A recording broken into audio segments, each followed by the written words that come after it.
Assalamualaikum warahmatullahi wabarakatuh. Bismillahirrahmanirrahim. Alhamdulillahi rabbil alamin. Wassalatu wassalamu ala asyrafil anbiya'i wal mursalin wa ala alihi wa sahbihi ajma'in.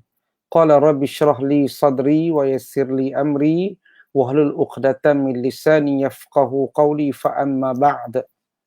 Alhamdulillah, syukur kita kepada Allah Subhanahu wa taala kerana pada pagi ini kita dapat bertemu dalam alam maya kuliah secara maya macam ni tuan-tuan.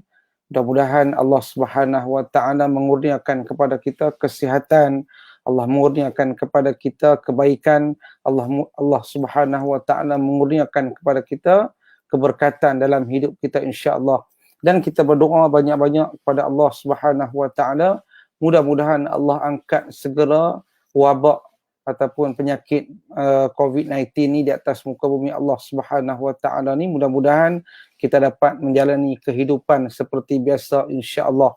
Tuan-tuan dan puan-puan, sidang penonton, sidang pendengar yang dirahmati Allah Subhanahu wa taala sekalian. Walaupun kita ni tak samalah macam kita selalu mai ke masjid, ke surau untuk mendengar kuliah maghrib, kuliah subuh, tapi ketahuilah pasti kita juga dapat pahala yang besar di sisi Allah Subhanahu wa taala atas kesungguhan kita menuntut ilmu walau macam mana keadaan sekalipun. Tuan-tuan dan puan-puan, muslimin muslimat yang dirahmati Allah, pada pagi ini tuan-tuan saya akan bacakan sebuah hadis qudusi. Hadis qudusi di mana hadis qudusi ini bertajuk redha terhadap ketentuan Allah Subhanahu wa taala. Allah Subhanahu wa taala berfirman, yaqulullahu ta'ala syahidat nafsi li nafsi alla ilaha illa ana wahdi la syarika li Muhammadun abdi wa rasuli man lam yarda biqada'i wa lam yasbir ala bala'i wa lam yashkur ala ni'mai wa lam yaqna' bi'ata'i falya'bud rabban siwa'i. Wa man asbaha hazinan 'ala ad-dunya faka'annama asbaha sakhitan 'alayya wa man ishtaka 'ala musibatin faqad syakani wa man dakhala 'ala ghaniyin fatawadda'a lahu min ajli ghina'ihi faqad dhahaba sulsa dinihi wa man latama wajhahu 'ala mayyitin faka'annama akhadha ruhman yuqatiluni bihi wa man kasara 'udan 'ala qabrin faka'annahu hadama baba ka'bati biyadihi. Kata Allah Subhanahu wa taala dalam hadis qudusi ni tuan-tuan, diriku menyaksikan diriku sendiri bahawa tiada ada Tuhan selain daripada aku sendiri, kata Allah. Tidak ada sekutu bagiku. Muhammad itu adalah hambaku dan rasulku. Siapa yang tidak redha dengan ketetapanku, tak sabar dengan cubaanku, tidak bersyukur atas nikmatku dan tidak merasa cukup terhadap pemberianku, maka kata Allah, hendaklah dia menyembah Tuhan selain daripada aku. Oleh itu, siapa yang berpagi-pagi berduka cita terhadap dunia, maka seolah-olah dia marah kepada aku, kata Allah. Siapa yang rasa sakit suatu musibah, maka sesungguhnya dia telah menyakiti aku. Sesiapa yang menemui orang kaya, lalu dia telah merendah diri terhadapnya kerana kekayaannya, maka sesungguhnya telah hilang 2/3 agamanya. Dan siapa yang memukul-mukul mukanya di depan orang mati, maka seolah-olah dia telah mengambil tombak dan menghujumkannya kepadaku. Dan siapa yang memecahkan dahan kayu di atas kuburan, maka seolah-olah dia telah menghancurkan pintu Kaabah dengan tangannya. Dan siapa yang tak peduli pada sumber makanan yang dia makan, maka tidak peduli daripada pintu mana Allah Ta'ala masukkannya ke dalam neraka Jahannam. Dan siapa yang tidak bertambah dalam agamanya, ilmu pengamalannya, maka sebenarnya dia telah semakin berkurang. Dan siapa yang terus-menerus merosot dan berkurang, maka maut adalah sebaik-baik. Dan siapa yang mengamalkan sesuatu yang diketahuinya, maka Allah memberikan kepadanya ilmu yang belum pernah diketahuinya.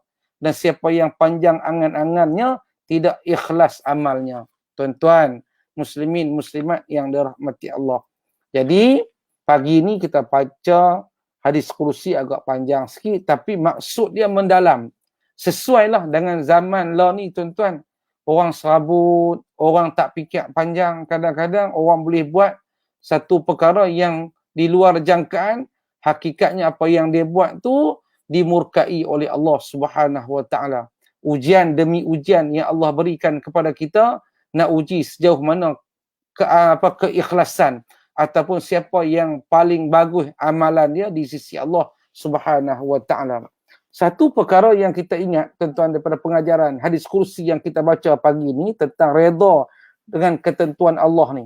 Satu perkara yang kita ingat, hidup di dunia ni dia tak boleh lari daripada ujian, mihnah ataupun ujian, kita sebut macam-macam benda yang mai kepada kita satu-satu. Ujian macam-macam lah. Kena redha dan sabar. Setiap manusia ni, ulama kata ujian dia tak sama. Ada kawan kita Allah uji dengan kematian. Ada sahabat kita Allah uji dengan kekurangan harta benda dia. Macam-macam bentuk ujian yang Allah berikan kepada kita. Tapi awal lagi ulama dah pesan kepada kita, redha dan sabar itu adalah kunci yang paling utama. Kadang-kadang kita ni tuan-tuan macam kita rasa Allah ni tak sayang kepada aku ke? Tak, tuan-tuan nak. Siapa yang paling berat lagi ujian dia di sisi Allah? Nabi-nabi dulu, para kekasih Allah, kemudian para alim ulama. Ujian macam-macam, mereka tetap redha. Kadang-kadang apa yang Allah bagi itu kita tak suka. Hakikatnya yang tersembunyi ada. Wa asa an tuhibbu syai'an wa huwa syarrul lakum. Wallahu ya'lam wa antum la ta'lamun. Surah Al-Baqarah ayat 216. Kadang-kala ada kalanya kamu suka sesuatu tu, tapi dia buruk bagi kamu, tak elok. Kadang-kadang kita suka satu benda tu dapat kat kita, tapi hakikat yang tersembunyi tu hakikatnya tak elok, kita tak tahu. Allah lebih mengetahui. Islam ajak kita sifir mudah, tuan-tuan dan puan-puan. Islam ajak kita mudah. Macam mana tu? Kalau dapat kejayaan, kesenangan, kita bersyukur dengan Allah. Dapat kelebihan yang Allah Ta'ala berikan kepada kita, bersyukurlah. Orang yang tak bersyukur ni dia berbeza, tuan-tuan, dengan orang yang kufur. Dapat ditimpa satu musibah, masalah, sabar, kemudian tawakal, serah diri kepada Allah Subhanahu Wa Ta'ala. Itu je. Lepas tu walaupun kita kadang-kadang kita nak cerita ke orang ke ujian kita ni, kita rasa segan. Ada kalanya tengoklah sesuatu keadaan macam mana. Atau orang kata nak kibak ke bendera, tak kibak bendera. Kak Ustaz, saya ni segan lah. Nak abang saya ni susah. Terpulang kepada kita macam mana bentuk kita apa yang tindakan yang kita buat. Ada orang dia redha, dia rasa ada orang lebih hebat lagi ikut ujian dia. Aku ni apalah sangat. Macam zaman Nabi tu kan ada ayat sikit je. Sedangkan masa tu waktu peperangan semua memerlukan air. Sahabat kata satu orang sahabat kata aku nak minum air ni, tengok ada sebelah ni lagi teruk daripada aku. Bagi kat orang sebelah ni. Orang sebelah ni pula kata, aku ni bukanlah teruk sangat. Ada lagi orang yang lebih teruk lagi memerlukan air ni. Lalu tuan-tuan nak siapa pun tak minum. Nak abang kata orang sahabat-sahabat Nabi diajar ataupun ditanamkan rasa keimanan dalam diri mereka. Kalau ada dua benda ni, tuan-tuan insya-Allah termasuklah kita dalam golongan orang yang beriman di sisi Allah Subhanahu Wa Ta'ala. Maksudnya apa? Bila dapat kesenangan, dapat kelebihan yang Allah berikan kepada kita, kita bersyukur. Apabila ditimpa musibah, sabar, redha, tawakal kepada Allah. Bukan biak saja, usaha ikhtiar juga. Apa sebenarnya maksud redha dengan ketentuan Allah ni, Ustaz? Ada orang tanya, Ustaz, maksud redha dengan ketentuan Allah ni macam mana? Allah sebut dalam surah Ali Imran ayat 139. Wala tahinu wala tahzanu wa antumul a'launa in kuntum mu'minin. Kata Allah, jangan sedih, jangan lemah. Kamulah orang yang paling tinggi darjatnya di sisi Allah Subhanahu Wa Ta'ala jika kamu beriman.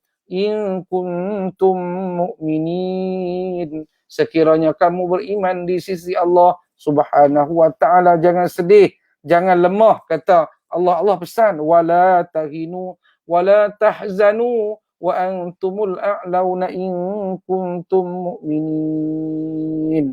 Allah ni tuan-tuan, dalam bab ketentuan, dalam bab redha ni lah, Allah dia takkan bagi ujian kat hamba dia, melainkan hamba ni mampu melaksanakan ujian tu, berdepan dengan ujian tu. Allah tak bagi kat kita satu ujian, satu musibah ni, melainkan kita mampu. La yukallifullahu nafsan illa wus'aha. Kan Allah tak akan membebani kita kecuali kita mampu tanggung ujian tadi tu. Contoh, tuan-tuan, contoh apa? Isteri yang kehilangan suami, umpama dia. Isteri kehilangan suami, meninggal lah, kita tahu kehilang, tak tahu cari tak mana jumpa dah.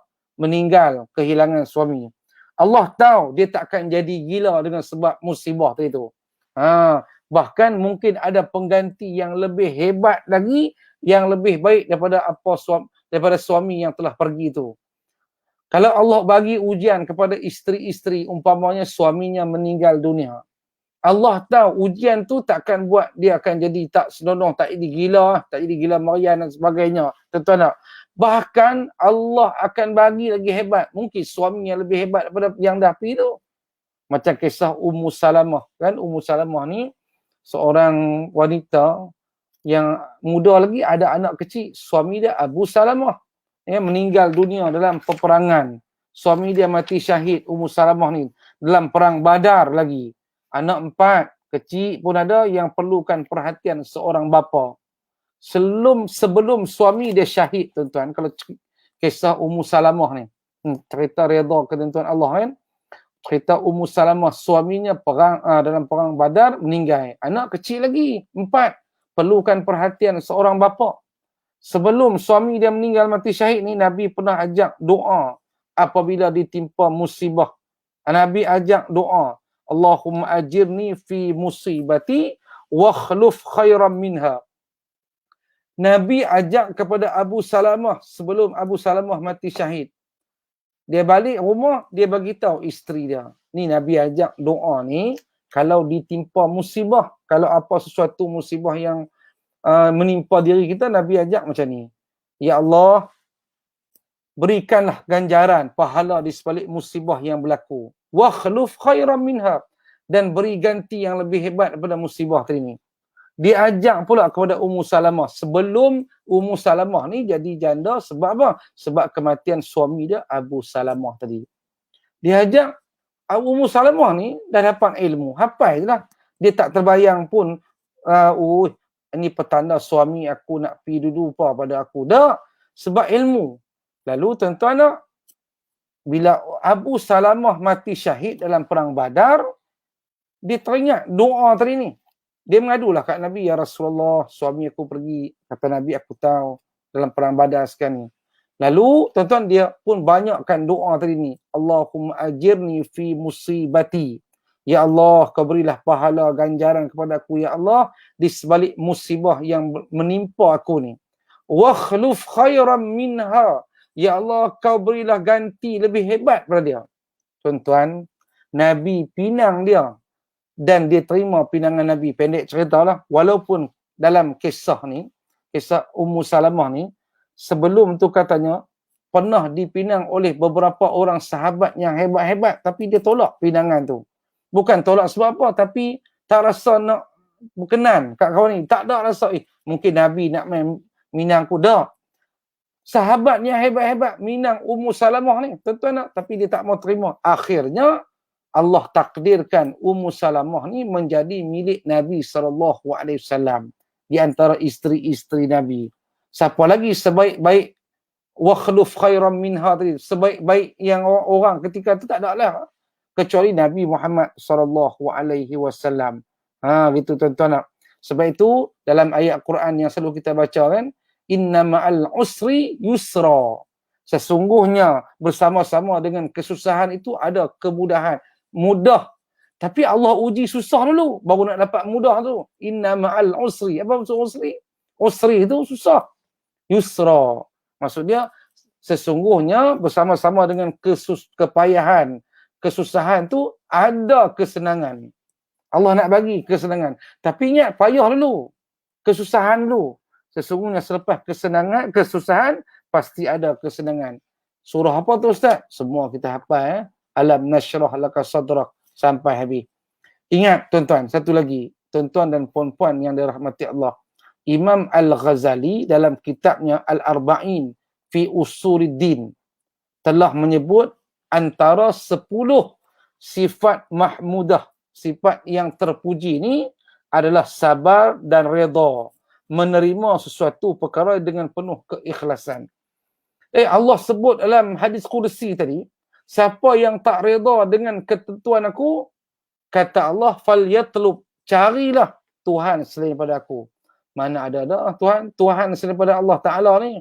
Walaupun pahaman agama lain, kita ni faham Allah itulah Tuhan kita. Allah bagi tahu siapa tak percaya, siapa tak redha dengan ketentuan aku, cari Tuhan selain daripada aku kalau ada. Na'udzubillah lah kita beralih kepada Tuhan ni, tak, na'udzubillah tuan-tuan nak. Imam Ghazali kata, di antara 10 sifat yang terpuji ni sabar dan redha, menerima sesuatu perkara dengan penuh keikhlasan di sisi Allah. Bukanlah tuan-tuan maksud dia bila mai satu hujan ni kita mesti senyum, gelak, tak boleh sedih. Hang tak redha ni, hang duk teriak nangis ni. Sedih tu lumrah kehidupan. Tapi yang tak boleh sangka buruk dengan Allah, putus asa, jadi tak ketahuan. Oh, itu tak boleh. Kita pergi tengok contoh yang dekat ni, ujian COVID-19 ni lah. Yang meniaga tak ada untung. Balik modal saja pun tak apalah. Ni tak ada langsung tenggelam modal. Kan? Yang bertunang pun boleh putus. Sebab apa? Lama sangat tunggu tak boleh nak rentas negeri lah. Lambat sangat. Tiba-tiba tuan-tuan nak menikah dengan orang lain dekat-dekat rumah dia. Bertunang jauh. Satu orang Kedah, satu orang Johor. Nak main tak boleh, nak menikah. Akhirnya putus tunang. Tuan-tuan nak ujian tu. Yang duduk di luar negara tak boleh nak balik sebab sepadan tutup. Kan? Sahabat-sahabat kita nak balik. Tak boleh, sepadan tutup. Bukan jauh pun sepadan, tapi tak boleh. Ujian Allah Ta'ala. Lah gantung diri. Terjun daripada tingkat 10 pun ada. Mudah-mudahan tuan-tuan tak ada berlaku pada orang Muslim ni. Dia kata ada Ustaz. Na'udzubillah, jangan. Iman tu kena benteng diri kita dengan keimanan di sisi Allah Subhanahu wa ta'ala. Bukanlah maksudnya kita sebut tadi, bila kita ditimpa musibah ni, kita kena gelak saja. Senyum, renyih saja Ustaz. Orang utara renyih saja. Tak. Sedih ni lumrah. Lumrah ni maksudnya satu benda yang normal lah dalam kehidupan kita. Terpulanglah pada kita nak menerima tu dalam keadaan macam mana, tapi jangan sampai kita putus asa jadi tak ketahuan, kita tak redha dengan ketentuan Allah Subhanahu wa taala. Nabi larang tuan-tuan kita sebut kataan andai kata, jikalau, kalaulah. Jika terjadi kesusahan yang menimpa kita, jangan sama sekali kita sebut andai kata, jikalau. Tak boleh, tuan-tuan. Sebab dia memberi ruang dan peluang kepada syaitan. Mafhum hadis riwayat Imam Muslim. Dia memberi ruang dan peluang kepada iblis, syaitan ni. Kalaulah aku tak pi tadi, tak kena. Tak boleh. Andai katalah kita pi waktu petang, tak berlaku jatuh motor accident tadi abang tu. Tak boleh macam tu. Nabi kata yang tu memberi ruang kepada syaitan untuk masuk ke dalam tubuh badan kita. Kalaulah, andai kata, kalaulah dia bertolak awal sikit tadi lah no, mungkin tak kena langgar accident di simpang tu. Andai kata aku terimalah lamaran orang tu dulu ni, tak kahwin dengan hang ni, tak jadi macam ni. Tak boleh. Redha ketentuan Allah. Allah takdir dah. Itu dia bagi qada dan qadar, ketentuan Allah Subhanahu wa ta'ala. Kita serah kepada Allah Subhanahu wa ta'ala. Jangan malu, ulama pesan, untuk kita merayu-rayu minta tolong kepada Allah. Kita minta tolong pada Allah kadang-kadang kita teriak, menangis, mengadu ke Allah, kan? Walau seteruk mana pun nasib kita, walau sebanyak mana dosa kita, kita kembali kepada Allah. Kita tahu, kita sedar kita di banyak dosa. Allah tak pernah jemu nak dengar tuan-tuan doa kita.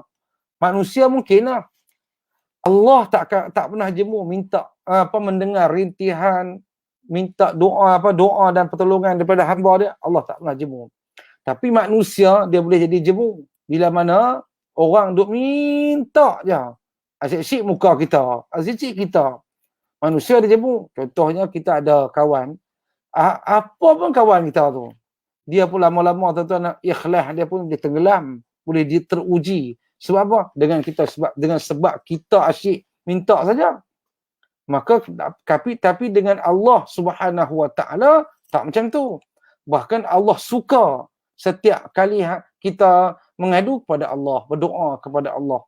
Kan doa huwal ibadah. Doa tu dia ibadat. Hari ni kita minta, esok pun kita minta, lusa kita minta. Lamalah kita duk minta hak tu je. Jangan jemu. Allah Ta'ala tetap suka hamba dia merayu minta kepada dia. Semakin kuat iman kita, semakin besarlah ujian yang kita akan dapat. Macam Nabi balik semayang orang ludah Nabi.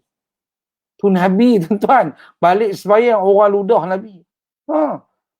Orang ludah. Nabi relax. Ya, cuba kita tuan bayangkan. Kita balik semayang. Orang ludah kita. Ludah tak kena pun. Tapi buat isyarat ludah je. Tak tahu dia benci kat kita lagu mana tak. Buat isyarat boleh bertumbuh. Kesabaran hak tu yang Islam tak ajak tu. Seorang duduk hospital Sembilan Jaya, seorang lagi duduk hospital Kulim, umpama dia nak uzbillah. Kita yang menyaksikan ujian orang lain macam mana pula? Ni bab lain. Kalaulah orang ditimpa musibah, kita menyaksikan ataupun kita tahu orang tu ditimpa musibah, bagaimana keadaan kita? Benda tak kena kat kita, tak apalah, kita sebutlah sabar kan. Yang paling utama tuan-tuan, bila orang kena kat kita usahakan supaya dia gembira pula ataupun dia boleh hilang duka cita yang berlaku pada diri dia. Kita tengok, kita tak kena kat kita. Macam mana kita nak hilangkan sedih duka cita dia?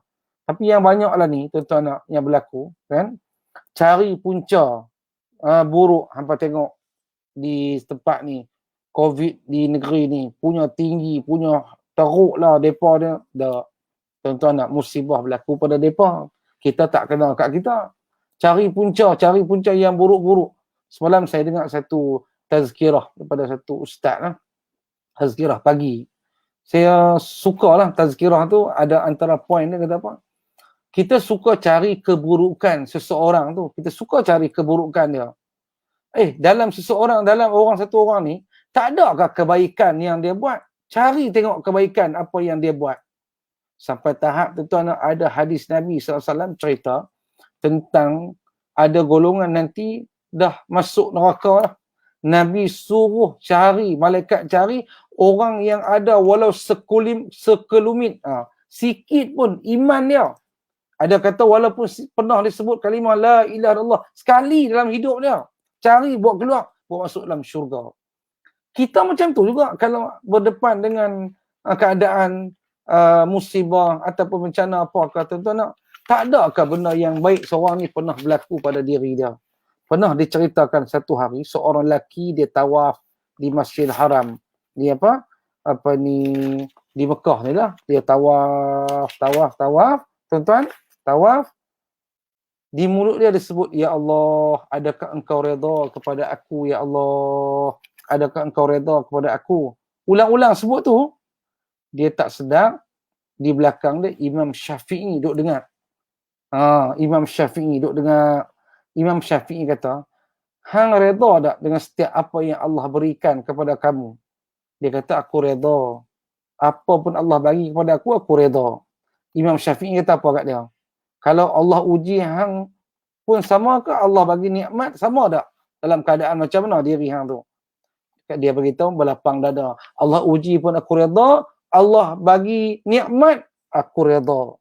Maknanya Allah telah redha kepada kamu, kata Imam Asy-Syafi'i kepada orang yang tawaf macam menimbulkan persoalan pada diri dia. Ya Allah, kau redha tak kepada aku, ya Allah? Imam Syafi'i kata, macam mana kalau Allah uji hang? Hang redha tak redha? Kalau Allah bagi nikmat, macam mana? Aku bersyukur, aku redha walaupun sikit. Bermakna Allah telah redha kepada kamu, kata Imam Asy-Syafi'i.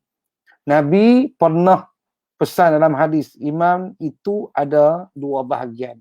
Iman itu ada dua bahagian, kata Nabi. Satu bahagian sabar, satu bahagian lagi syukur. Hadis riwayat Imam Baihaqi 9264. Nombor hadis. Kata Nabi, iman itu ada dua bahagian.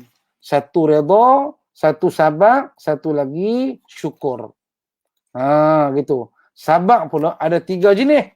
Dan kau Ustaz, dia ikut no. Dan sabar ni ada 3 jenis, 3 bahagian. Yang pertama, sabar dalam ketaatan kepada Allah. Kadang-kadang kita main bertembung antara tuntutan duniawi dan ukhrawi. Nak tutup kedai ke, nak pergi semayang. Ada orang macam tu kan. Tiba-tiba ada orang nak main beli. Bukan seorang, 5 orang. Dia seorang peniaga. Dah dengar dah azan berkumandang ni, orang iqamah dah. Dia nak pergi semayang ke, dia kata nak tutup kedai ke, nak biar dulu lah. Dia bertembung di antara tuntutan duniawi dan ukhrawi. Masa tu dia fikir, aku nak sembahyang ni, nanti dulu kot ni 5 orang ni. Biar pilah, kan. Kemarin aku pergi dah berjamaah awal-awal ni. Kali ni tak payah kot, Iblis kata. Gitu tuan-tuan nak. Ada orang kata, nanti tunggu dulu. Aku nak pergi sembahyang dulu. Hampa nak tunggu. Tak mau tunggu pun tak apa. Contoh umpama dia. Dia pergi, dia tunaikan hak Allah dulu tuan-tuan nak. Dia kata ni panggilan Allah ni. Kan, yang ni bila-bila boleh dapat. Dia lawan bisikan iblis tadi. Dia sabar dalam ketaatan kepada Allah. Contoh lain, solat macam lah ni kan. Jarak-jarak, pergi ke masjid, ke surau. Kan, sabar lah Sat. Lepas ni okey lah, insyaAllah lah. Ada orang kata ni semua agenda Yahudi dah. Bahkan di Masjidil Haram tu, di Mekah tu pun semayang jarak-jarak lagi. Tuan-tuan, insyaAllah. La darara wa la dirar. Kan, kita tak boleh bagi mudarat. Kita tak mudarat diri kita dan tak mudarat kat orang lain. Maka ulama buat keluar fatwa semayang jarak-jarak semeter, 2 meter. Mai semayang pula kena tutup muka. Orang kata boleh ke Ustaz tutup muka ni? Itulah la darara wa la dirar. Kita tak mau bagi orang kena penyakit pada diri kita. Diri kita pun tak kena penyakit. Orang lain pun tak kena. Maka kita buatlah dengan cara yang telah ditentukan oleh orang-orang yang ada autoriti ataupun orang yang alim lebih pada kita ni tuan-tuan nak. Kena bawa sejadah pula dah. Dulu tak pun. Macam-macam. Kena ambil suhu. Sabar dalam menunaikan ketentuan Allah. Menunaikan ketaatan kepada Allah Subhanahu wa ta'ala. Kena sabarlah dalam menunaikan ataupun dalam melaksanakan ketaatan kepada Allah. Dengan sembahyang pakai mask. Dengan sembahyang bawa sejadah ambil suhu pula. Tak bawa mask kena balik. Ada masjid sediakan. Baguslah. Yang kedua, sabar jenis macam mana pula Ustaz? Sabar dalam meninggalkan perkara yang haram. Tu yang kedua. Sabar kan ada 3 bahagian. Sabar dalam meninggalkan ke perkara-perkara yang haram. Orang nak istiqamah setelah berubah ni bukan perkara mudah tuan-tuan. Orang nak istiqamah setelah berubah. Susah tuan-tuan nak. Macam-macam halangan dia. Elok dah pakai tudung. Tiba-tiba buka balik. Kita tengok ada artis ke, ta'uzubillah lah. Ataupun orang-orang tak jadi artis pun nak. Sebab apa? Sebab payahlah pakai tudung ni. Tak ada job. Tak ada ni apa peluang seperti orang yang buka tudung. Na'uzubillah, jangan sabar. Kadang-kadang berubah secara drastik pun tuan-tuan tak boleh juga no. Dia drastik sangat. Drastik ni bukan kata cara mengejut lah. Berhenti kerja, pergi mengaji. Umpama dia. Saya nak berhenti kerja lah. Pasal apa? Saya dulu leka, lalai. Sedangkan anak ada 2-3 dah. Nak pergi mendalami ilmu agama. Macam mana anak-anak ni? Tak apalah, Allah Ta'ala tentukan nanti rezeki mereka. Tak boleh macam tu. Dia hujah lagi. Nabi Ibrahim pun tinggal isteri dia dengan anak dia Ismail. Yang tu Nabi Ibrahim, dia Nabi. Haji Ibrahim pun tak. Tu Nabi Ibrahim. Jaga. Tuan-tuan nak kadang-kadang orang perubahan secara drastik macam tu pun dalam agama kena tengok juga tuan-tuan nak. Muslimin dan muslimat yang dirahmati Allah. Sayyidatina Aisyah pernah tanya Nabi. Ya Rasulullah, amal apa yang dicintai oleh Allah? Sayyidatina Aisyah, dia pernah tanya Nabi, amal apa yang dicintai Allah? Nabi jawab apa? Yang dikerjakan terus-menerus walaupun sedikit. Kata Nabi kat Sayyidatina Aisyah, amalan bagus ni dikerjakan secara terus-menerus. Terus-menerus ni kita buat walaupun sikit. Beramallah sesuai dengan kemampuan kalian. Mafhum hadis Imam Baihaqi. Beramallah dengan kemampuan kita ni. Contohlah apa tuan-tuan. Kita nak sembahyang tahajud lebih lebih pada 2 rakaat kita rasa mengantuk, buat 2 rakaat, 2 rakaat, 2 rakaat umpama dia. Semayang sunat duha umpama dia. Boleh buat sampai 12, sampai 6, 2 rakaat tu kan. Kita buat 2, mambung lagi 4, boleh. Semayang sunat pun macam tu juga. Kita nak buat banyak. Tapi kita mampu takap lagu tu 2. Buat dulu 2. Istiqamahnya kita setiap hari kita semayang sunat witir umpamanya. Kita semayang sunat witir ada 3 rakaat macam semayang sunat dia witir di bulan Ramadan tu. Ada orang faham semayang witir ni bulan Ramadan je. Ini kita kena bagi tahu ni. Semayang witir ni tiap-tiap hari kita buat.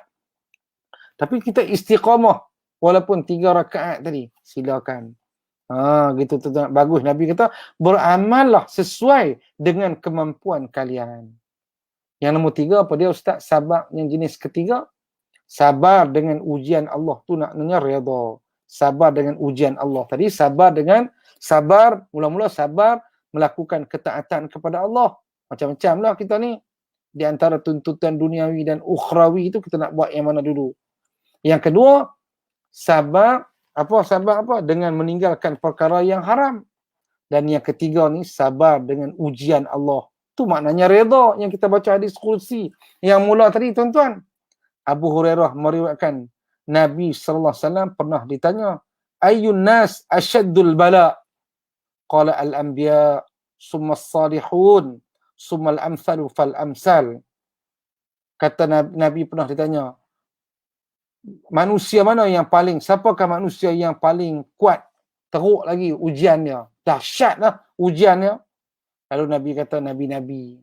Nabi-nabi. Ada Nabi Muhammad kita sendiri kena balin dengan batu, kayu, orang pulaukan Nabi. Tu ujian Nabi, tuan-tuan.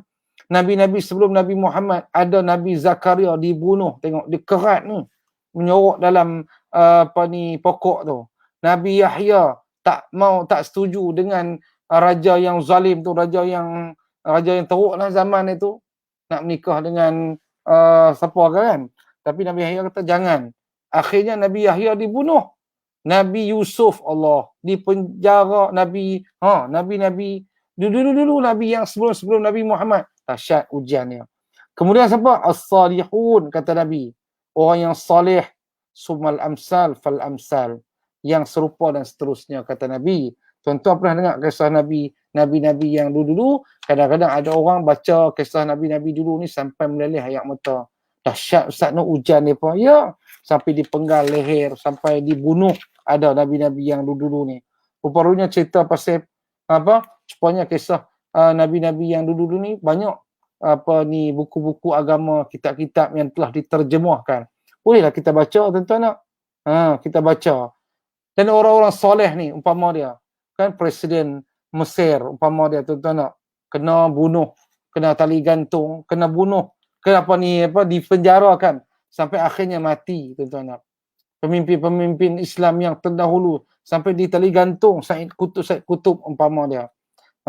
Semua tu nak menegakkan agama Allah sampai tahap dibunuh oleh orang-orang yang zalim ketika itu. Muslimin muslimat yang dirahmati Allah Subhanahu wa taala. Ada orang kena siksa zaman di ketika satu orang boleh baca kisah seorang wanita hebat di Mesir nama Zainab Al-Ghazali. Zainab Al-Ghazali pemimpin utama muslimat Ikhwan Al-Muslimin ketika itulah kena teruk dahsyat oleh Presiden Mesir Jamal Abdul Nasir ketika tu. Panjanglah cerita dia tuan-tuan. Kena seksa dalam tahanan. Orang lelaki macam-macam dia campur dengan orang lelaki. Satu hari dia dikurung, dilepaskan anjing-anjing yang lapar kepada Zainab Al-Ghazali ni. Dia hanya mampu pejam mata dan yakin doa kepada Allah. Hasbunallah wa ni'mal wakil. La hawla wa la quwata illa billahil aliyil azim. Diceritakan tuan-tuan, Zainab Al-Ghazali ni, dia pejam mata, dia berdoa kepada Allah. Dia tawakal kepada Allah. Anjing yang lapar ni tak makan dia, tak gigit dia langsung. Sampai heran. Zaman tu lah. Pemimpin-pemimpin yang zalim zaman tu. Begitu juga kisah Nabi-Nabi yang lain. Ingat tuan-tuan, bila main ujian ni adalah nak tebus dosa-dosa, kesalahan yang pernah kita buat yang lampau-lampau. Kita jangan lupa tuan-tuan, kita ni bukan maksum. Kita ni bukan orang yang orang kata tak ada dosa di sisi Allah Subhanahu Wa Taala, maksum seperti Nabi. Kita banyak dosa. Sebab itu tuan-tuan nak, dia main ujian kepada kita, kita kena ingat bahawasanya ujian tu nak hapuskan kafarah dosa-dosa kita yang pernah kita buat sebelum ni, yang pernah kita lakukan sebelum ni. Ada juga tuan-tuan orang di akhirat nanti apabila dia jumpa Allah, tak ada dah dosa, dia pun heran. Rupa-rupanya telah diampunkan oleh Allah Subhanahu Wa Taala dengan sebab kesabaran dan redha dia ketika hidup di dunia dulu ni. Masa hidup di dunia ni dia redha dengan ketentuan Allah. Allah bagi dia sakit lama. Kadang-kadang sakit tu sampai bertahun-tahun. Bila orang pergi melawat dia, kan? Bila melawat dia hanya berzikir kepada Allah Subhanahu Wa Taala. Allah, Allah, Allah. Rupanya dengan kesabaran tu Allah ampun dosa-dosa dia. No, rupanya betul. Dia pun bila bertemu dengan Allah di akhir nanti, dia pun heran. Manalah dosa aku dulu banyak, aku pun takut nak bertemu dengan Allah sebab bawa dosa-dosa yang tak terampun lagi ni. Rupanya kata malaikat, dulu hang sabar dengan ketentuan Allah, Allah uji hang sakit lama kan. Macam Nabi Daud alaihissalam. Nabi Daud alaihissalam, Allah bagi dia ujian kepada dia berapa tahun. Tuan-tuan, sakit, penyakit dia sampai isteri dia lari, anak-anak dia pun tak ada dah di sisi dia. Sampai harta dia habis. Nabi Daud alaihissalam. Sampai malaikat pun berbicara tentang kesabaran Nabi Daud alaihissalam. Nabi Ayub, minta maaf, Nabi Daud pula dah. Nabi Ayub alaihissalam. Allah bagi dia penyakit sakit. Penyakit apa? Penyakit kulit yang dahsyat. Sampai isteri dia pun lari. Tuan-tuan, ada orang Allah uji dia dengan macam-macam, dia suka mengeluh. Ada kisah seorang ulama, tuan-tuan, bila seorang ulama ni, dia bila sakit, dia mengeluh.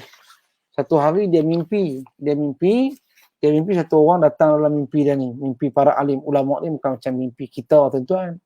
Kita mimpi macam-macam. Hantu Kak Limah balik kampung lah, main digan kita lah, jembalang lah. Hakikatnya orang ulama ni dia mimpi dahsyat-dahsyat. Satu hari dia mimpi, satu orang main teguk dia.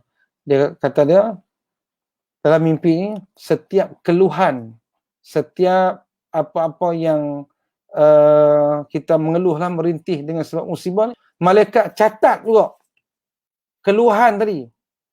Terbangun dia daripada tidur tadi. Rupa-rupanya tuan-tuan nak, dia ni selalu macam tu. Kalau dia sakit, aduh ilah, macam tu kita bahasa kita kan. Zikir juga, tapi zikir mengeluh. Aduh, la ilaha illallah. La, zikir tak ikhlas, zikir mengeluh. Rupanya kata dalam mimpi dia tadi, setiap keluhan itu dicatat kan di sisi Allah Subhanahu Wa Taala. Seperti kita tak reda dengan ketentuan Allah Subhanahu Wa Taala. Maka sejak daripada tu, ulama tadi tuan-tuan, dia bila sakit tak berani dah nak mengeluh. Bimbang mimpi tu, yang datang mimpi tu membawa kenyataannya benar di sisi Allah Taala, dicatat dengan keluhan-keluhan seperti orang yang tak sabar dengan ketentuan Allah Subhanahu Wa Taala. Tuan-tuan muslimin dan muslimat yang dirahmati Allah Subhanahu Wa Taala, begitulah tuan-tuan nak penyakit COVID ni, tuan-tuan nak penyakit COVID-19 ni Allah Taala nak bagi kepada kita, apa Allah Taala nak uji kita, liyabluwakum ayyukum ahsanu amala. Siapa paling bagus sudut amalan dia. Kita tengok zaman dah tuan-tuan, zaman orang diuji dengan kekurangan harta. Kita sebut tadi awal tadi, yang meniaga pun tuan-tuan tak seperti dulu. Bimbang kita ni tuan-tuan nak nanti termasuk dalam golongan orang yang tak bersyukur. Ada tapi mengeluh seperti tak ada apa. Na'udzubillah, jangan. Saya pesan pada diri saya sendiri tuan-tuan, nak redalah dengan apa yang kita ada ni. Apa yang kita ada, jangan kita bimbang. Kita ada tapi kita mengeluh seperti tak ada apa. Gitu tuan-tuan yang dirahmati Allah Subhanahu Wa Taala. Fa idza azamta fatawakkal 'ala Allah. Fa idza azamta fatawakkal 'ala Allah. Tawakal.